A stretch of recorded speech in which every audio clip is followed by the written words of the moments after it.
ito maganda. Gagawin kong ano, reservoir sa bahay, tatangkihan ko.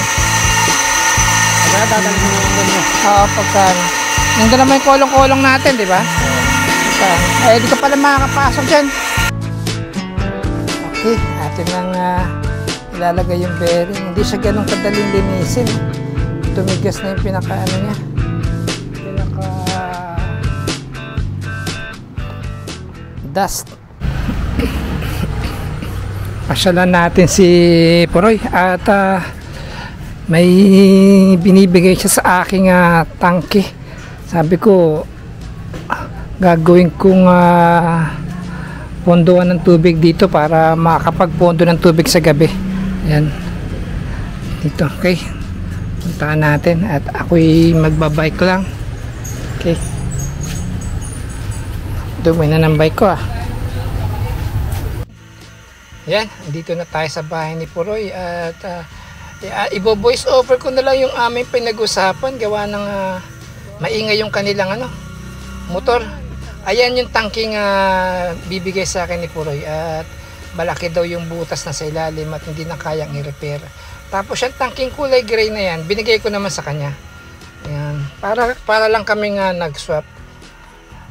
Itong si Puroy kauuwi lang at katatapos lang nilang maglechon. At meron din siyang gustong malaman sa akin kung paano ikabit yung pinaka motor dun sa binigay kong tangke. Kasi ang nangyari dito sa tangke nga to single in single out, parang ganun. Ayan siya. Kaya ituturo ko sa kanya kung paano. Kaya ang mangyayari niyan ay ganyan ang posisyon niyan. Tapos yung papunta dito sa may right side, yun ang pupunta sa kanilang tubig. At sabi ko sa kanya, yung tangke mo tsaka itong Jetmatic pinakamotor mo, i-level na para hindi stress yung tubo pagka nilagay dyan sa Jetmatic sa pinakamotor. Ayan. Balak din daw maglagay ni Puroy ng gripo dun sa gilid dun. Sabi ko, pwede naman lagay. 3/4 lang naman ang tubong gagamitin mo dyan. Ito yung pinaka-tangke na binibigay sa akin ni Puroy, yung kaswap ng tangke kong yan na wall-mate ba yan? Well-mate? Yan. Ang gagawin ko kasi dyan ay bubutasan ko yung sa itaas niya, gagawin kong ilalim ngayon para doon ang pinaka-out ng tubig.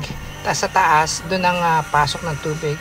Dito kasi sa amin, sa bahay, sa gabi, malakas ang tubig. Kaya makapagpondo lang siya ng tubig sa gabi para pag naglabas sa umaga ay maganda ang pressure ng tubig at hindi nag-e-error yung washing machine. Kasi pagka ang washing machine namin, pagka mahina ang pressure, nagkakaroon ng error. Itong tangke na to gagawin ko kasi parang lang siya, yung pinaka exclusive lang gagamitin yan para sa washing machine lang. Yan, para sa washing machine lang. Overnight, pondo, kinaumagahan, pag maglalaba, dire-diretso yung tubig. Hindi mahina yung tubig. Malakas ang pasok ng tubig sa aming washing machine. Balak din daw lagyan ni Puroy ng poso. Pwede naman ilagay yung paglagay ng poso. Ito na yung tangke. Okay po yung tangke Ito lang talaga sa ilalim ang may tama. Ito ngayon na magiging ibabaw ko. Kung hindi na magawang repair to, yung kakat ko siya, kakating disc ko, i-square ko siya ng butas. Kung kaya pang i-epoxy ko na lang. Wala namang pressure yan. Lang yan, gravity lang ang mangyayari doon sa bahay niyan. Ayan, dito ko balak din lagyan sana ng Ito, may kinukwento si Puroy. Pinakabit niya daw yung poso. Tapos pag galis ng gumagawa ay nagloko na. Nagbayad pa naman daw siya ng 2,500 do sa gumawa. Hindi naman napakinabangan at sila rin ang nagtuloy ng trabaho. Ito naman, tinatanong ni Puroy dito kung okay lang ba yung gate valve, yung pinakasaraduhan ng tubig. Ang sabi ko, mas maganda sana yung gate valve ay yung papunta na ng bahay. Letter T kasi siya, yung papunta ng bahay, yun ang lalagyan ng gate valve. Yun ang sabi ko. Yan dyan sa side na yan. Mas maganda sana yung ganun. Papalitan din lang naman niya yan. Lalagyan din naman niya ng T-connector. Sabi ko, ganun na lang gawin mo. ilipat mo na lang yung pinaka gate valve, doon mo ilagay sa side na papunta ng bahay. Para kung may gagawin na maintenance, mayroong gripong sira, magpapalit ng gripo, isasara niya lang. Meron siyang service valve para hindi sila hirap magpalit ng kung ano man yung gagawin sa tubig nila sa loob ng bahay. To sa puntong ito naman, tinatanong ni Puroy kung kailan na raw kailangan tong tangke at i-deliver sa bahay. Sabi ko ay wag na muna, hindi na muna ngayon, at gagawin ko pa ng pwesto dun sa bahay yan para pag dinala mo, sabi ko sa kanya, nakakamada na, plug and play na lang kami para mapagana namin ng maayos na nakapwesto na kung saan talaga namin ilalagay. Yan. Bala ko kasi ilagay ito sa may sa may may dito sa taas ng garahe para mas maganda yung gravity niya pabagsak. Umakit naman yung tubig hanggang sa may garahe. Ayan. Sabi ko kay Puroy, dito naman sa bahay meron kaming Jetmatic. Pero syempre, hindi naman tayo lagi nakaasa sa Jetmatic. Kung saan tayo pwedeng makatipid, makakuha ng magandang tubig, so pwede naman tayong sabi ko sa kanya, pwede naman kaming magpondo ng tubig sa gabi para lang sa washing machine. Yun. Sabi ko kay Puroy, napansin ko lang, ang ganda na ng kulungan ng kalapati niya. Ang sabi naman ni Puroy ay hindi naman niya lahat kalapati yan. Ilan lang ang kalapati niya dyan, 2 lang ata, 4. Lahat yan kiniki na, yung kalapati na yan, alaga na yan. Tapos tinatanong ko na rin kung meron na siyang kalapating rumoronda ba, yung napapakawala na nila, bumabalik ulit sa kanila, yung ganun. Sabi niya hindi pa raw lahat siya na train sa ganoon. Itine-training pa lang nila. Kaya balak nga ni Puroy i-train bukas, meron natang maghahagis ng kalapate. Napag-usapan na rin namin yung linya ng kanyang tubig sa motor, no? Habang tinuturo ko yung wire, napansin ko, naku, sabi ko, Puroy, delikado tong pinadaan mo tong wire na to. Baka kako mayroon maglarong bata, isa lang bigla, boom, kako sasabog yan at baka makadisgrasya, Puroy. Ingat na lang, sabi ko. Hahanap natin ng pwestong magandang wire yan, sabi ko. Sabi ko sana, kung po pwede sanang ituhog dito sa pader dito. Meron ata kaming saksakan dyan. Kung nakatuhog dito dyan sa wall mismo niyan. Kung dyan nakapasok, pwede kaming maglagay dyan ng isang box para sa saksakan lang ng Jetmatic. Nung makita ko sa loob, ay hindi pala po pwede. Hindi sa wall, kumbaga hindi sa wall na tinuturo ko nakadaan yung pinaka outlet. Ayan. Kaya ayun, isip pa rin, sabi ko pwede rin sigurong padaanin doon. Meron pa kaming saksakan dito sa wall, may kinabit kami ditong saksakan. Diyan na lang magbutas kung po pwede. Tumuhog ka na lang dyan, Diyan, tuhog na lang kami dyan. Tapos dadaan doon. Pero linyahan na lang. sa akin siguro naisip po the best na yan, itawid na lang pataas papunta doon sa may kisame. Walang nakalatag na wire dito sa daan. Kumbaga aakyat doon sa may kisame yung wire diretso doon sa may panibagong linya niya. Kaya ganyan yan. Tamang-tama at meron siya mga electrical pipe dito, yung mga orange. And pwede niyang gamitin. Ang dami pala Hindi na siya gagastos pang electrical na tubo para dito sa kanyang Jetmatic na to. Yan.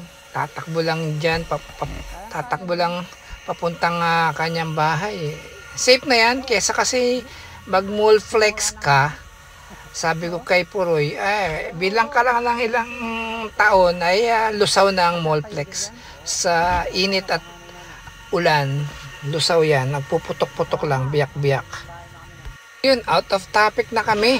At ito, tinatanong ni Puroy, nabanggit niya sa akin na Si nanay pala, mahilig pala sa bunga ng kamansi, ano? Sabi niya. Eh, sabi ko naman, oo, ginagataan niya yan. Yan. Punong kamansi ni Puroy. Namumunga na raw at ayaan at pagka yan ay namungay, bibigay niya si mother. Tawag nila kay mother ay nanay. Karamihan dito tumatawag kay mother nanay. Nanay ang tawag talaga. Siyempre, kamansi yan. Favorito ni nanay yan, ginagata lang, sabi ko kay Puroy. Ito, nasilip ako sa kabilang bakod at nabanggit ni Puroy. Ito pala yung bahay ni Pipo, yung gumagawa ng motor. Kapitbahay lang pala niya. Bakod lang pala ang pagitan. Kaya yan, pati yung bibi na pag-usapan namin, ang dami na rin pala niyang alagang bibi. Oh. Ayan. Dito pala nakatira si Pipo, yung gumagawa ng motor. Gamit eh. Ano yun? Oo nga, no? Nag-iipon na rin. Oh, meron pa ng metal parang, pangbubong na yan, Nag-iipon na rin yung gamit eh. Para daw Bahay ni Pipoy, gumagawa ng motor. Yan. dumami yung mga baby niya. Ito mami, no? Parang dito, mukhang maraming ahas dito, Sabi mo yung ayos dyan. Ha? Kinukuha ko yung lagaring maliit sa kanya. Pag angat niya doon sa timba, gumayan yung kubaw. Dito? Oo. Sabi ko na. Kaya mo, sabi ko. Layo na tayo dyan. Ang sa mga ganyan, no? Bigla ko nga sinipit pa. Sinipit na lang yung lagaring ganyan, no? Pero yung sinayaan na lang. Tatakbo naman yan. Ano, no? Presko dito, oh. Masarap yan. Lagi presko. Eh, yung kambing na yun, kanin kambing. Yung mga alaga niya na... Akin, Nelnel, tsaka Junjun. Oo. Kapatid ni Lou, Nel. Yun, nagpapagawa ng bahay dyan. Ibig sabihin ito, sinukat na talaga to, puro ilaran na to dito. Oo. May muhon na yan. Ayan. Sila naglagay dyan. Dyan, naglagay ng muhon doon. Yung mga poste na yan, sila naglagay dyan. Saan? Ay, yung poste ko. Ito. Naabutan ko na lang dyan yan. Malaki-laki nito, no? Hanggang taas din to, no? Ganda niya. Tapos, katabi ni Tatay Rami doon. Oo. Ganda niya. Yung kay Brad Jun. Oo, yung ay Brad yun. Okay, saksak natin. Ano bang naging diferensya nito? 220 ba to? Okay, 220. Okay, ngayon. Hindi siya nagmo-move. Hindi ito nagmo-move. Oh. So, titignan natin yan. Sana wag lang basag, ano. Kapag basag ito, sana dumaklis lang yung kanyang pinaka pin niya. Okay, check natin.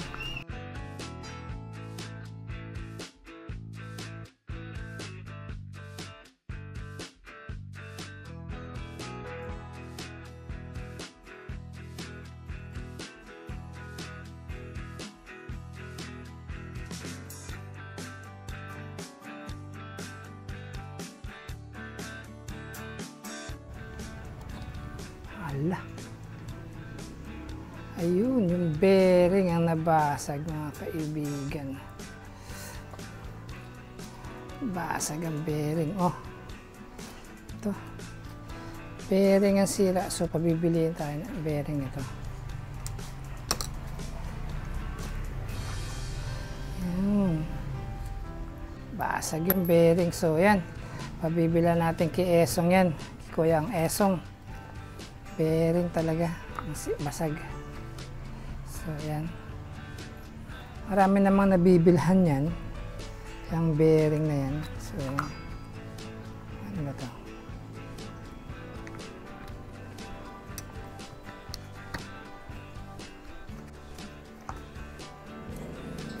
Okay.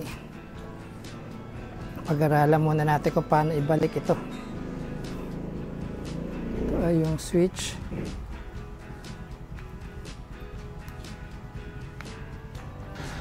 Okay, ito na at nakabili na si Kong Esong ng bearing.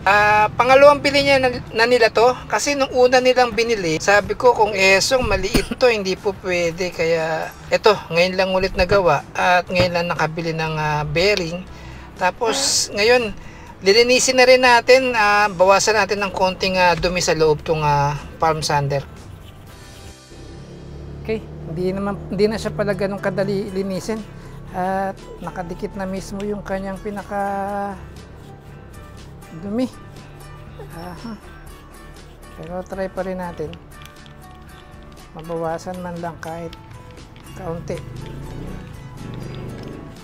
Importante lang naman dito yung kanyang yung exhaust niya, exhaust yung kanyang higupan ng hangin. Okay, try natin kabit ito dapat ito ay pasok doon. Yun, ayos. Kasi ito ay dito. Yan siya.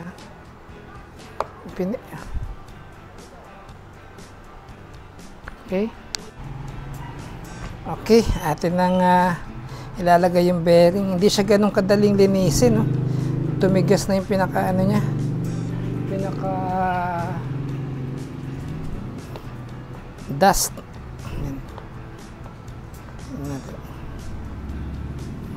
Yan, dapat na siya. Okay, walang labis, walang nakaangat. Okay, so ito ay atin nang ipapasok dito pag ganun siya. So bubuksan natin ulit ito. Okay, buksan natin. Ang naging sira kasi dati nito, ito nga, hindi na nagmo-move. Yan, may pakita ko rin mamaya sa inyo. Kasi yung kanyang mga bearing nagkalasog-lasog na. Kaya yung kanyang play dito ay wala na. Hindi na siya makapag-play ng maganda. Kaya yun ang naging diferensya niya ngayon. So ngayon may bago na tayong bearing. So okay na yan. Sana nga ay mag-work ng maayos. Ayan. Magandang gamit ito lalo na sa mga pagliya-liya ng mga nasa kisame na. Itututok mo lang ito at hindi ka na mahirapang move ng braso mo. Ayan. Dumi. Try natin linisin.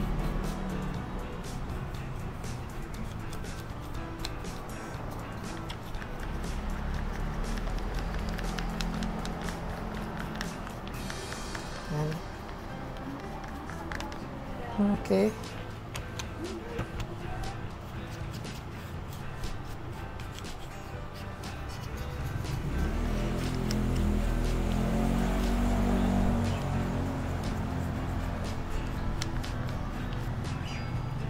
So, ganun pala nagwo-work ito, no?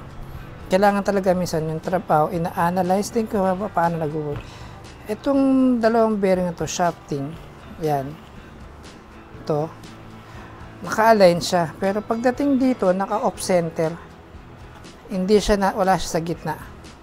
Para yung itong pinakaliha ay forward-backward siya. Hindi siya naka-align. Kumbaga, naka-off center. Itong kanyang, ano bang tawag dito sa power tools na to? Palm sander. Yan. Palm sander ang tawag dito. Yan. Dumi.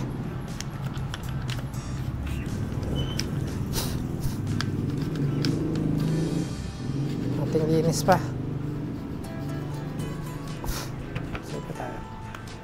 Itong makapal. Yung mga tornilyo natin.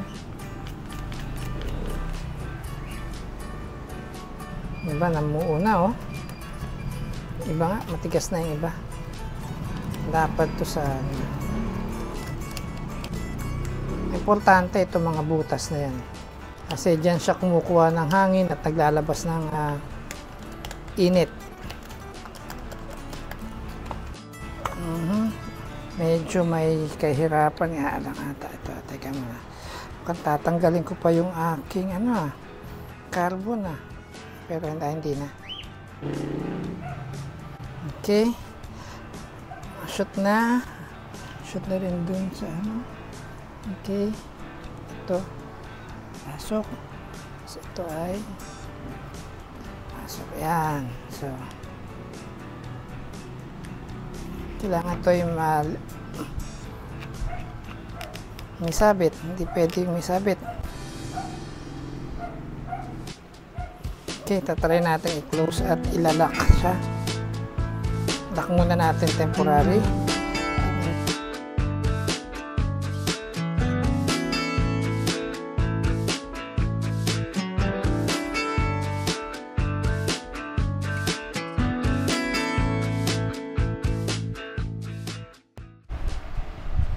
Okay, testing natin. Siya ay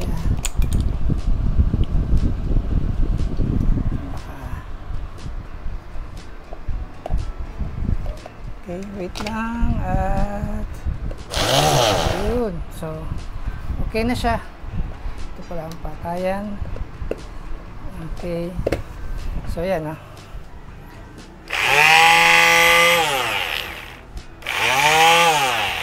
nagmo-move siyang ganun to. Ito yung palm sander kung tawagin. Yan siya. So, kailangan to ay atin pang higpitan at baka pa yung vibration. So, okay. Higpitan na lang natin to. Ipipix na natin to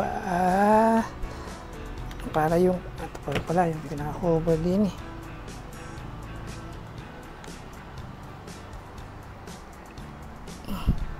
yun.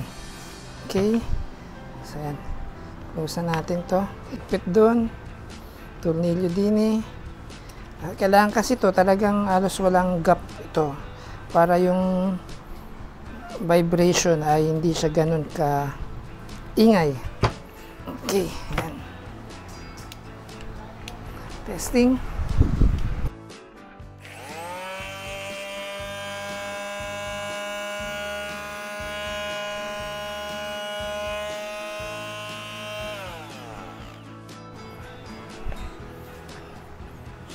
Okay, ganun siya, Observe ko na lang kung nag-iinit. Kung nag-iinit ay hindi po pwede yun. So, yung sa ganun tagal na yun ay okay na. Hindi na siya nag-iinit.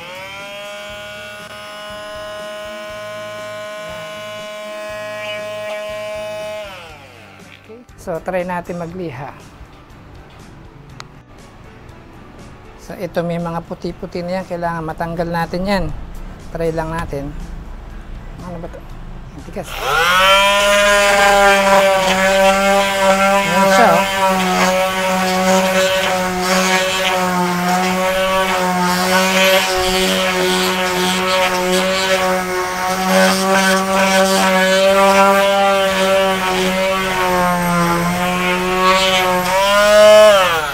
So, okay na siya. Wala na yung mga puti-puti. Nalihan na. Okay. So, good working na to.